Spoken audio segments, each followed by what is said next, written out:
მოგესალმებით, რადიო ჩემი ხმა, კვლავ ეთერშია, გადაცემით ჰორიზონტს მიღმა გიბრუნდებით, ტრადიციულად მე მისი წამყვანი ესმა გუმბერიძე ვარ. რამდენიმე დღის წინ, დაახლოებით 1 კვირის წინ, ჩვენ აღვნიშნეთ 13 ნოემბერი უსინათლოთა საერთაშორისო დღე. და წელს საკმაოდ შუმად ჩაიარა ამ დღეს საქართველოში, შეიძლება ითქვას. ერთი-ორი სიუჟეტი გაკეთდა მანამდეც და რამდენიმე დღით ადრე, თუმცა მთლიანობაში არც თუ დიდი ყურადღება მიექცა. თუმცა დღეს ჩვენ ამ გამონაკლის და ამ დანაკლის შევავსებთ. თბილისის 202 უსინათლოთა საჯარო სკოლაზე საუბრით მის ახლად დანიშნულ დირექტორთან, თიკო საბაურთან. თიკო, მოგესალმებით. ძალიან დიდი მადლობა ჩვენს გადაცემაში სტუმრობისთვის. გილოცავთ პირდაპირ ეთერში, თუმცა ეს უკვე რამდენიმე თვის წინ მოხდა დირექტორად დანიშვნას. თქვენ ასევე აკადემიური ბექგრაუნდი ეგრეთ წოდებული გაქვთ სპეცპედაგოგიკაში, ასევე პროფესიულ განათლებაში, პროფორიენტაციაში, ინკლუზიურ განათლებაში და თუ შეიძლება რომ გითხრათ, ახლა სკოლაში რა ვითარებაა, რატომ მოინდომეთ ჩვენი სკოლის დირექტორობა, რა იყო თქვენთვის დამოტივირებელი და რა დაგვხდათ იქ? მოგესალმებით, ძალიან დიდი მადლობა კიდევ ერთხელ მოწვევისთვის. რაც შეეხება თქვენს კითხვებს, რატომ მოვინდომე ამ სკოლაში მოსვლა, პრინციპში ცოტა ისეთი საკითხია, არ ვიცი რამდენად სწორად უპასუხებ თუ ვიტყვი, რომ ეს თავისთავად მოხდა, როდესაც შემოთავაზება მივიღე განათლების სამინისტროსგან. მე წლების წინ დავამთავრე ივანე ჯავხიშვილის სახელობის მაგისტრატურა განათლების მეცნიერებების მიმართულებით და მაშინ, როდესაც ახალი დამთავრებული მქონდა, იმის მოსასინჯად თუ რამდენად ვიყავი ფორმაში, ასე ვთქვათ, გავედი სკოლის დირექტორების სასერტიფიკაციო გამოცდაზე. თუმცა მინდა აქვე გითხრათ, რომ მაშინ მართლა არ მიფიქრია სკოლის დირექტორობა. ეს იყო უბრალოდ ჩემი თეორიული ბექგრაუნდის მოსინჯვის საკითხი პრინციპში. და მას მერე ეს თემა რეალურად აღარც ყოფილა ჩემთვის აქტუალური, იმიტომ რომ სხვადასხვა მიმართულებებით დავიწყე მუშაობა, როგორც თქვენ ბრძანეთ უნივერსიტეტში მუშაობდი, ჯერ იქამდე სკოლაში სპეცპედაგოგად და როდესაც ამ სკოლის საკითხი გაჟღერდა, პრინციპში მინდა გითხრათ, რომ ნამდვილად დავთანხმდი, მივიღეს გამოწვევა, ალბათ იქიდან გამომდინარე, რომ ეს თემა ჩემთვის ძალიან საინტერესო და ძალიან მნიშვნელოვანია. ჩემი სამაგისტრო ნაშრომიც სწორედ უსინათლოთა განათლებას ეხებოდა, განათლების საკითხებს საქართველოში და ალბათ იმდენად რამდენადაც ეს თემა ახლოს იყო ჩემთან და ძალიან მინდა რომ ეს მიმართულება საქართველოში განვითარდეს და საქართველოში უსინათლო ადამიანებმა შეძლონ ისევე ან მსგავსებულად მაინც დამოუკიდებლად ცხოვრება, როგორც საზღვარგარეთ ხდება. არ ვიცი, ამიტომ ალბათ ეს არის ის მიზეზები, რის გამოც პრინციპში დავთანხმდი ამ გამოწვევას. რაც შეეხება იმას, თუ სკოლაში რა სიტუაცია დამხვდა და რა ხდება დღეს, ცოტა ისეთი საკითხია, სიტუაცია ვერ გეტყვით, რომ ესეთი აბსოლუტურად დალაგებული დამხვდა. ვერც იმას ვიტყვი ცხადია, რომ ან ახლა დავალაგეთ ეს სიტუაცია, იმიტომ რომ ეს ძალიან ისეთი დინამიური პროცესია და დალაგების ფარგლებში ვართ. პრობლემა ნამდვილად ძალიან ბევრი იყო და არის. რაღაცები ვფიქრობ, რომ ნელ-ნელა დავალაგეთ, რაღაცებს ვცდილობთ რომ დავალაგოთ, თუმცა გასაკეთებელი ისე ბევრი რჩება. დიახ, ძალიან კარგი არის, რომ მართლაც უცხოური განათლების და აკადემიური ბექგრაუნდის ადამიანმა მოინდომა, რომ ამ სკოლაში მოსულიყო, იმიტომ რომ მას აქვს სხვა გამოცდილება კიდევ, თუმცა სკოლის სისტემას მიღმა შეუძლია პირადი მაგალითიც რო იყოს ბავშვებისთვისაც მათ შორის და მაინც ეს კონკრეტულად რა პრობლემები დაგვხდათ და როგორ ხედავთ ამ პრობლემების მოგვარებას? კი ბატონო, პრობლემები რეალურად რაც იყო, ძალიან ისეთი თვალშისაცემი ხო, გახლავთ მაგალითად ის საკითხი, რომ სკოლაში, ანუ დაცვის საკითხი დავიწყოთ სულ თავიდან, ხო? რომ სკოლაში მაგალითად გადაადგილდებოდნენ უცხოპირები, ანუ ეს არის სკოლა-პანსიონი და ეს ყოველდღე დაუშვებელია. ასევე ძალიან ისეთი თემა იყო, რომ განმარტოთ მაყურებლისთვის, ეს სკოლა, იქ დარჩენაც შეუძლია მოსწავლეს, თქვათ ღამე, თუ კი რეგიონებიდან არიან. ასევე შეუძლიათ ყოველდღის სიარულით, როგორც არასპეციალიზებულ საჯარო სკოლაში და ზოგჯერ შაბათ-კვირითაც რჩებიან ბევრნი. კი, ანუ მაშინ დავამატებ, რომ 202 საჯარო სკოლა ერთადერთი სკოლაა მთელ საქართველოში, უსინათლო და მცირე მხედველი ბავშვებისთვის. შესაბამისად, ეს არის პანსიონი, სადაც ბავშვები რჩებიან, ბავშვები, რომლებიც რეგიონებიდან არიან. 2019 წლის 16 სექტემბრიდან უკვე ამოქმედა ტრანსპორტირების სერვისი, ანუ რაც მოიაზრებს იმას, რომ ბავშვები, რომლებიც 2 კილომეტრით დაშორებული არიან სკოლიდან, ანუ მათი საცხოვრებელი ადგილი მათ ემსახურებათ ტრანსპორტი, შესაბამისად დილით 9-ზე მოყავთ ცხისთვის გაკვეთილებამდე ეს მასწავლებლები სკოლაში და 6 საათზე, როდესაც ყველანაირი სასწავლო პროცესი და პანსიონური მიმართულებები დასრულდება, ისევ ტრანსპორტი ემსახურება მათ და მიყავთ სახლებში. ამ კონტექსტით ის ბევრად უფრო გაადვილებულია მშობლებისთვისაც და თვითონ რა თქმა უნდა ბავშვებისთვისაც. ხო, რაც შეეხება დაცვის საკითხს, რომლითაც დავიწყე, იმდენად რამდენადაც ეს არის პანსიონი და ბავშვები აუცილებლად ისეთ ჩაკეტილ სიტუაციაში, ჩაკეტილ ბოლომდე არა, მაგრამ პანსიონში რა თქმა უნდა იყოს უზრუნველყოფილი, რომ ბავშვებთან უცხო პირები არ შემოდიოდნენ, ხო? ყოველ შემთხვევაში უბნის რაღაც მეზობლები, ანუ უცნობი ადამიანები, ვისაც ჩვენ არ გვაქვს ინფორმაცია, თორემ ნამდვილად მივესალმებით იმას, რომ ამ ბავშვებს აკითხავდნენ მეგობრები და გვაქვს ასეთი შემთხვევებიც და რაც შეიძლება მაქსიმალურად იყვნენ ისინი აქტიურები სოციალიზაციის კუთხით. ეს ძალიან მნიშვნელოვანია ცხადია. ანუ დავიწყოთ მაგით, რომ თავდაპირველად დაცვის მიმართულებით ვიმუშავეთ, შემოვიყვანეთ კერძო დაცვა, რომელიც 24 საათის მანძილზე აკონტროლებს სკოლის პერიმეტრს. ამასთან ერთად ვაწარმოებთ ჟურნალებს, რომლის მიხედვითაც ყველა უცხო პირი, ვინც შემოდის სკოლის ტერიტორიაზე, იწერება იმ ჟურნალში თავისი პირადობით და ასე შემდეგ. იფიქსირდება ასევე შემოსვლის დრო, გასვლის დრო და მიზნობრიობა, ანუ ვინ რომელ კონკრეტულ პირთან ახორციელებენ ისინი ამ ვიზიტს. ეს ნამდვილად ვფიქრობ, რომ ძალიან კარგი და საჭირო საკითხი იყო. ჩვენთვისაც, თვითონ დირექციისთვისაც და რა თქმა უნდა, ისევ და ისევ ბავშვების უსაფრთხოების მიმართულებით. ასევე პრობლემა, რაც არაერთხელ გაჟღერებულა სახალხო დამცველის ნაშრომშიც და დასკვნაშიც გახდათ ის, რომ კვების ბლოკი იყო ესეთი მოუწესრიგებელი, რომ ბავშვებს, მოკლედ ბავშვებიც იყვნენ უკმაყოფილები ამ ულუფებით თუ არ ვიცი იმ საკვებით, რაც მათ მიეწოდებოდა 5-ჯერადი კვების მანძილზე.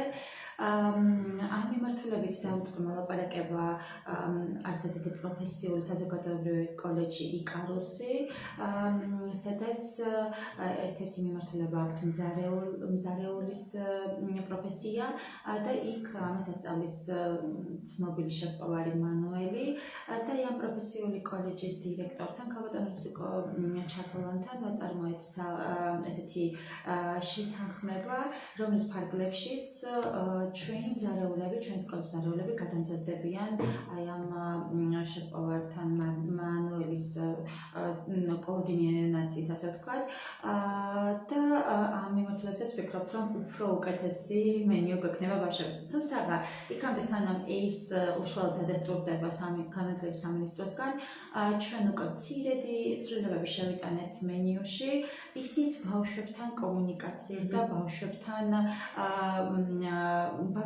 გამოკითხვის გზით. მაგალითად, ბავშვები აპროტესტებდნენ, რომ არ მოსწონთ რძე საუზმისას, ხო? შესაბამისად, ჩვენის ჩავანაცვლეთ ან რძიანი ყავით, ან კაკაოთი და იქამდე თუ ეს რძე იღვრებოდა, ახლა უკვე ასაერთოდ აღარ იღვრებოდა, ეს რა თქმა უნდა მხოლოდ გვიხარია, იმიტომ რომ მიზნობრიობა ამ შემთხვევაში დაცულია. ესეთი მცირე კორექტირება მენიუსში შევიტანეთ, რის უფლებაც ჩვენ გქონდა, დანარჩენს უკვე ველოდებით, როდესაც ეს პროგრამა დადასტურდება და ვიზირება მიიღებს სამინისტროსგან, რომ შემდეგ უკვე უშუალოდ მოხდეს ამ მზარეულების გადამზადებაც და შესაბამისად მენიუს კორექტირებაც. დიახ, აი კვებაზე მეც მსმენია ბავშვების გადაცდა მზარეულებსაც გავესაუბრე, რომ ძალიან ხშირად ერთი მხარეა, რომ რა თქმა უნდა ბავშვების ინტერესი და გავითვალისწინოთ კვების დროს, იმიტომ რომ ჯერ სხვა თუ არაფერი დემოკრატია იწყება სკოლიდან და მისი სწავლება, ხო, რომ რაღაცა ფორმით მონაწილეობა უნდა ხდებოდეს, ხო, ჩართულობა ბავშვის რაც გადაწყვეტების მიღების პროცესში.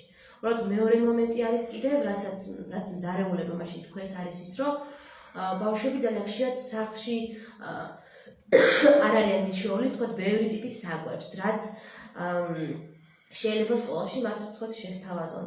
ამ მხრივ ფსიქოლოგთან რამდენად მიდის მუშაობა ამ ფსიქოლოგის მიერ ბავშვებთან, რომ მაგალითად ისინი მიეჩვიონ და გასინჯონ თუნდაც სხვადასხვა ტიპის საკვები. მინდა გითხრათ, რომ ეს ძალიან ისეთი აქტუალური თემაა დღესაც ეს მათ სკოლაში, არ მხოლოდ ფსიქოლოგთან, აი ყველა ვართ ჩართულები, მე ცალკეულად თითოეულ ბავშვს ვხვდი და თითოეულისგან მოვისმინე, ვინ ჩადის და ვინ აპროტესტებს, ასე ვთქვათ, სამზარეულოში ჩასვლას.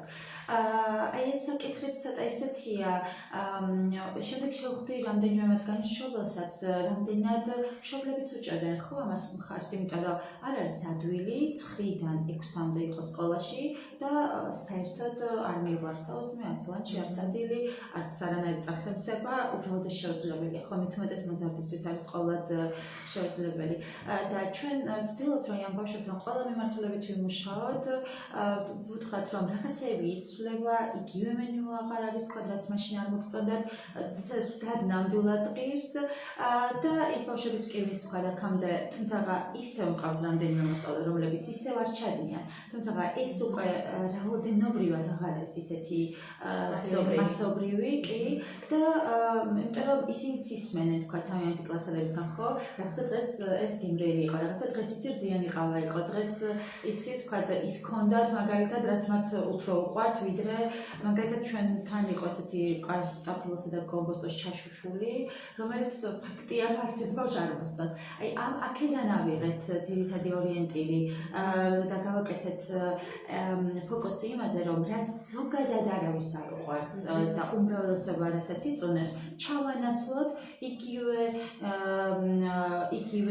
ვთქვათ სარგებლის მომცემი საკვებისგან, რომელიც დაახლოებით იგივე რაციონს შეიცავს, მაგრამ იქნება უფრო სხვანაირად გემრიელი, ან ამაზე უფრო მეტად მორგებული. სწორედ ჩემი რეალურად დევიზი მართლაც ის არის, რომ ეს ყველაფერი რაც სკოლაში კეთდება, იყოს ბავშვებისთვის, ბავშვებზე მორგებული და მათ საჭიროებებსა თუ სურვილებზე უფრო მეტი ორიენტირი ავიღოთ. კი, ძალიან მნიშვნელოვანია. თქვენ ახსენეთ, რომ ბავშვები ანუ 6 საათამდე რჩებიან სკოლაში. ანუ რაღაცა ტიპის საშინაო დაავადებასაც ნაწილობრივ მაინც სკოლაში აკეთებს მათი უმრავლესობა. საინტერესოა, მე ადრესდი საუბრები მესმოდა, რომ ეს აღმზრდელები ეს რაოდენობა არ არის საკმარისი და ყველა ბავშვისთვის რომ ხარისხიანად ამეცადინოს ვერ იცის. ამასთან დაკავშირებით თქვენ რა სიტყოდით, რა აზრის ხართ და მაგალითად რამდენად უფროს კლასელები, იმ პირველ რიგში სახელმძღვანელოები გვაქვს ბრაილითაც და აუდიო მასალაც, რამდენად ცდილობენ აღმზრდელები, რომ თუნდაც ისინი თვითმეცადინეობაზე გადაიყვანონ, იმიტომ რომ მათ უკვე შეუძლიათ, რომ თვითონ წაიკითხონ მასალა და სავარჯიშოებიც და რაღაცებიც გააკეთონ. კი ბატონო, ანუ სამხსოვრო ნაწილი ძირითადად იწყება ჩვენთან ძირითადად 4-დან, 4:30-დან 9-მდე გვაქვს სადილი და 4-დან 6-მდე რეალურად აღმზრდელები დაკავებულები არიან იმით, რომ ეხმარებიან მოსწავლეებს საშინაო დაავადებების შესრულებაში. ეს საკითხი არის თვითონ მოსწავლეებიდან გამომდინარე. ხო არიან მოსწავლეები, უფროს კლასელები, რომლებიც აბსოლუტურად დამოუკიდებლად ასრულებენ თავიანთ დავალებებს, იქნება ეს ბრაილის სახელმძღვანელოებით თუ თქვათ ონლაინ დავალებების თავის გართმევით, მაგრამ არიან და თქმა უნდა მოსწავლეები, რომელსაც სჭირდებათ უფრო მეტი მხარდაჭერა და უფრო მეტი თქვათ იგივე კონტროლით, დახმარება თუ ასე შემდეგ. ამიტომ ამ კუთხით ძალიან მნიშვნელოვანია აღმზრდელების ჩართულობა. სამწუხაროდ ის ისევ ფაქტად რჩება, რომ აღმზრდელების რაოდენობა არ გვაქვს საკმარისი და ნამდვილად სასურველია, რომ გვყავდეს უფრო მეტი კადრი სკოლაში. ჩვენ საშტატო განრიგში ვითხოვთ კადრის დამატებას, რაც ძალიან მნიშვნელოვანია და ძალიან დიდი იმედი მაქვს, რომ ეს მალე დადასტურდება და მეტი კადრი გვეყოლება სკოლაში. იმისათვის, რომ უფრო მეტი ხარისხი უზრუნველყოთ. დიახ, ეს საინტერესოა, მაგალითად, რამდენად შეუძლიათ დღევანდელ აღმზრდელებს არსებული კვალიფიკაციით, რომ არაუბრალოდ გააკონტროლონ გარეგნულად, თქო, წერს ბავშვი რაღაც თუ ასრულებს თუ არა დავალებას, არამედ დაშოთ შინაარსობრივადაც რაღაცები აუხსნა, ხო, თუნდაც მათემატიკა და ესეთი საგნები, რომლებიც ან გეოგრაფიასაც შეიძლება მაგალითად რუკის დათვალიერება იყოს საჭირო, რომლებიც უფრო მეტ ახსნას საჭიროებს. ან დღესდღეობით სკოლაში ყავს 4 აღმზრდელი და მათი კვალიფიკაცია ნამდვილად არის რელევანტური. ისინი ნამდვილად ანუ გამოცდილებიდან გამომდინარე და მათი როგორც ვთქვათ, პროფესიონალიზმიდან გამომდინარე ისინი ამას ნამდვილად კარგად ართმევენ თავს. უბრალოდ პრობლემა რაშიც ხდება არის ის, რომ მათ თანადროულად ყავთ რამდენიმე კლასი. მაგალითად, ვისაც ყავს მე-12 კლასი, მას ყავს თქვათ მე-2 კლასი და მე-6-ეს თქვათ, ხო? ამიტომ უწევთ ამ ადამიანებს კლასებს შორის ერთი სირბილი, მერე გადანაწილება ამ დროის და ამიტომ კიდევ მე გამეორდები ძალიან მნიშვნელოვანია კადრის დამატება. შინაარსობრივ პედაგოგიურ დახმარებას მithlat სრულყოფილად ვერ აწვდიან. ვერ აწვდიან, ხო, თუნდაც დროის დეფიციტიდან გამომდინარე, ამიტომ ძალიან მნიშვნელოვანი იქნება, რომ თქვათ კიდე ერთი ადამიანი რო იყოს მაგალითად ერთი კლასისთვის, ან თუნდაც კლას კომპლექტისთვის, მაგრამ ეს რო იყოს უფრო ახლოს ახლოვყოფი კლასები, კონტროლ მე-2 და მე-12 ძალიან მე-12 ძირითადად დამოკიდებულად მეცადინეებს უკვე აბსოლუტურად და ძირითადი დროის ანუ დრო მაინც მე-2 და დაბალკლასელებზე ხდება დროის მიმართვა, მაგრამ მაინც არის საკმარისი. გასაგები. და ასევე სულ საუბარი იყო სკოლის გარეთ აქტივობებში, ბავშვების ჩართვა ესეთ აქტივობებში, რომლებიც შეიძლება არ იყოს მაინც და მაინც შიშიმო ბავშვებისთვის კონკრეტულად განკუთვნილი, არამედ მაგალითად TSU-ს აქვს საბავშვო უნივერსიტეტი, სადაც სხვადასხვა სკოლებიდან ბავშვები ესწრებიან. ამ მიმართულებით რამდენად არის შესაძლებელი დღეს, რომ ბავშვები ამ ღონისძიებებში ჩაერთონ? კი, ეს საკითხი ნამდვილად ძალიან მნიშვნელოვანია, აბსოლუტურად მივესალმები ამ ბავშვების უფრო და უფრო მეტ სოციალიზაციის კუთხით რაღაცა სხვადასხვა აქტივობების შეთავაზებას. სიმართლე რომ გითხრათ, ეს პერიოდი ან 4 თვეა, რაც სკოლის დირექტორის მოვალეობის შემსრულებლად ვარ დანიშნული და არ აღმოჩნდა საკმარისი, აი ამ უშუალოდ შინაარსობრივ მხარეზე გადასასვლელად და რაღაცების დასაგეგმად, თუმცა ჩემი ძალიან დიდი სურვილია, რომ ამ მიმართულებით სხვადასხვა პროექტები გავაკეთოთ. ერთ-ერთი მაგალითად ძალიან საინტერესო მოლაპარაკება მიმდინარეობს ამ შემთხვევაში ჩვენსა და გერმანიაში ერთ-ერთი რეგიონი ასეთი ნორდრაინ-ვესტფალენ ამის ერთ-ერთი ქალაქის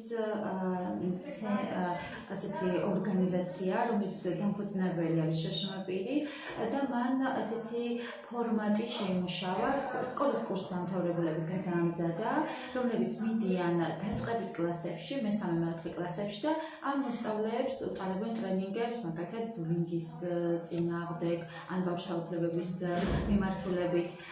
და ჩვენ ვისაუბრეთ, რამდენად შეგვიძლია, რომ აი ეს კურსდამთავრებულები ჩვენს კურსდამთავრებულებთან ვთქვათ, რაღაცა გაცვლითი პროგრამა შემოვიყენოთ. იმაზე თქვა საუბარი, რომ პირველი ჩასვლა, რა თქმა უნდა, აქედან უნდა წავიდნენ ეს ბავშვები, ჩვენები და სასურველია, რომ იყვნენ ეს მაგალითად არ მხოლოდ ჩვენი სკოლის მომავალი კურსდამთავრებულები, არამედ თქვათ სხვა სკოლიდანაც იქნება ეს თუნდაც ეს სკოლა, რომელთანაც პარტნიორული ურთიერთობები გვაქვს და თანამშრომლობთ. არც ბავშვების შერჩევა ჯერ არ დაგვიწყია, ჯერ სხვა რაღაცა ტექნიკურ და საორგანიზაციო საკითხებზე და დეტალებზე ვმუშაობთ, მაგრამ ეს არის ერთ-ერთი ძალიან საინტერესო გაცვლითი, თქვათ, ოღონდ ამ შემთხვევაში ქვეყნის გარეთაც კი. დანარჩენილ ქვეყნის შიგნით აქაც სხვადასხვა პროექტები იგეგმება მაგალითად 77 სკოლასთან ერთად და ჩვენ სკოლასთან ერთად ერთობლივი მაგალითად სპექტაკლისათვის მომზადება.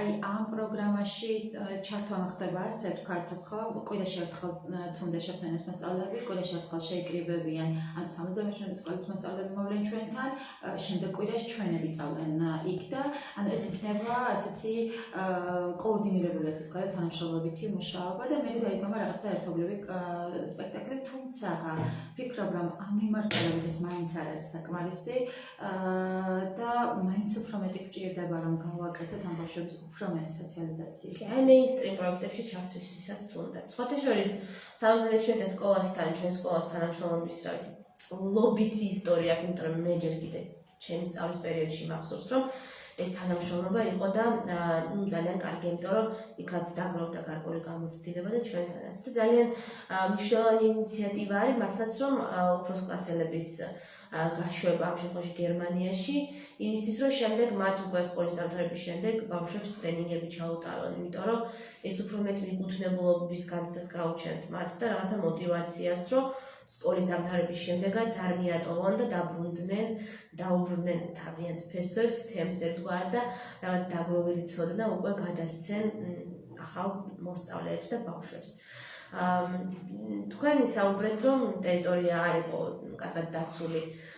იგივე მაგათაც ძალიან სერიოზული ფინანსი ჩაიდო თავის დროზე სტადიონის სათამაშო მოედნის მოწესრიგებაში.